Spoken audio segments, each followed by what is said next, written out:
Honeywell, it's possible UTX would do a big deal, right? And I just wonder, is that still on the horizon? And Cody wasn't retiring at that point, was he?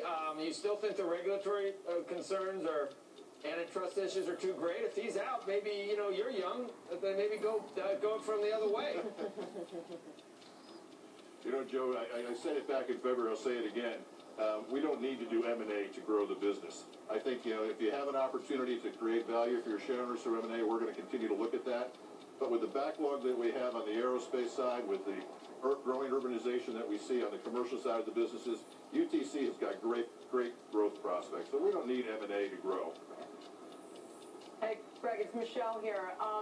You talked about the UK earlier when Phil asked you about the Brexit impact and how competitive the UK economy is.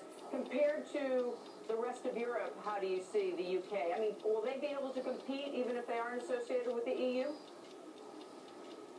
Michelle, it's an interesting question, but I think you got to go back to what I talked about in terms of the competitiveness of the UK economy. They've got a very competitive tax policy, or tax rate. They've got a system of taxation that only taxes profits that you make here in the UK. Got a great labor force, and they've got very flexible work rules, which is something you don't see on the rest of the continent. Greg, one last question. You talked a little bit about it in rebuffing Honeywell. Overall, do you see any kind of an environment for large M&A right now in aerospace? I think large M&A is difficult, Phil. I think the issue is going to be, we've already, from a UTC perspective, we're a $30 billion aerospace supplier. Unless you can show real value to the OEMs from a consolidation, I think the customers are going to say we don't need to see bigger suppliers.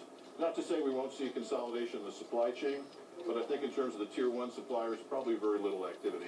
Greg Hayes, CEO of United Technologies, joining us here at Farnborough, guys, where surprisingly we got a little bit of sunshine. Maybe Beautiful. Some flyovers in a bit. Thanks, Phil. Hey, Phil, thank you very much, and our thanks to Greg Hayes as well. Right now, for a take on global markets for the second half of the year, as well as the